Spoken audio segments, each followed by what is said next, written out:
থাকছি, রোজা রাখি আমরা এগুলো শখে করতেছি না, অনেক কষ্ট থেকে করতেছি, অনেক দুঃখ থেকে করতেছি আমরা।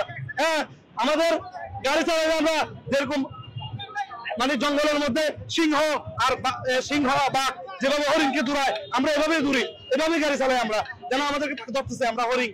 আমরা এভাবে কি একটা মামলা দিচ্ছে ৬,০০০ টাকা, আমি ওই মামলার টাকা পরিশোধ করছি। পরিশোধ করার পর আমাকে ওইখান থেকে একটা স্লিপ দেয়, স্লিপ দেওয়ার পর আমি স্লিপটা নিজের কাছে রাখি। ঠিক আছে, আজকে আবার আমি এখানে যাত্রী নামাইতেছি, আমার একটা মামলা দিচ্ছে। আবার আমার এই মামলার সাথে ওই মামলার টাকাগুলো যোগ হয়েছে, আমি ওই মামলার টাকাগুলো পরিশোধ করছি না, আবার আমার ওই মামলার সাথে 12,০০০ টাকা কেন যোগ হয়েছে? ট্রাফিক সার্জন যারা আসে ওরা অবৈধভাবে মামলাগুলো দিচ্ছে এবং সাধারণ মানুষকে হয়রানি করতেছে, সাধারণ ড্রাইভারদেরকে। এটা একটা মামলা ৫,০০০ টাকা নো পার্কিং মামলা দেয়। তো এখানে গভর্নমেন্ট আমাদেরকে কোনো পার্কিং দেয় নাই, এরপরে ওরা আমাদেরকে মামলা দিচ্ছে। তো আমরা চাচ্ছি যে আমাদের পার্কিং নির্ধারিত করা, আমাদের সর্বনিম্ন যে মামলার ফিটি আছে ওইটা দিয়ে মামলা দেবো।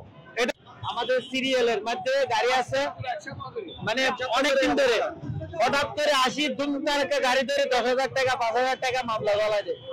এখন আমরা কয় টাকা বেতন পাই আর কয় টাকা ইনকাম করি? আগে ৫,০০০ টাকার আগে মামলা ছিল ১,০০০ ১,৫০০ টাকা, এখন ডবলের ৩ ডবল হয়ে গেছে। মানে ৫,০০০ থেকে ১০,০০০, ১০,০০০ থেকে ১৫,০০০, ১৫,০০০ থেকে একটা ড্রাইভারে কয় টাকা ইনকাম করে? তাহলে মামলা শুরু থেকে এত টাকাগুলো চলে যায়। প্রতি বছর এরকম মানুষদেরকে হয়রানি করে আমরা দেখতেছি। আমরা রোডে আমরা পাবলিক, সাধারণ পাবলিক, আমরা ড্রাইভাররা কিন্তু বলো না, মুখ খুলে কথা বলতে পারে না।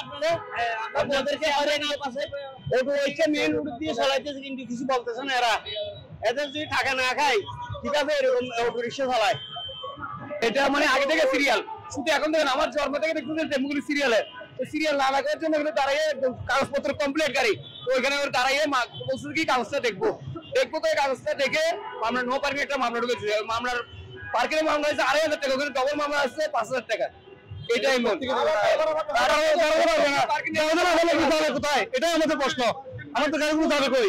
আমরা এতগুলো গাড়ি রাখবো কোথায়? হ্যাঁ, আর যাত্রীরাও তো একটা গাড়ি পূর্বে চলে যাবে, একটা গাড়ি আসার জন্য তার সময় আছে। এরপর এখানে মানুষের জাম হয়ে যাবে। ওখানে ২টা মামলা দিছে।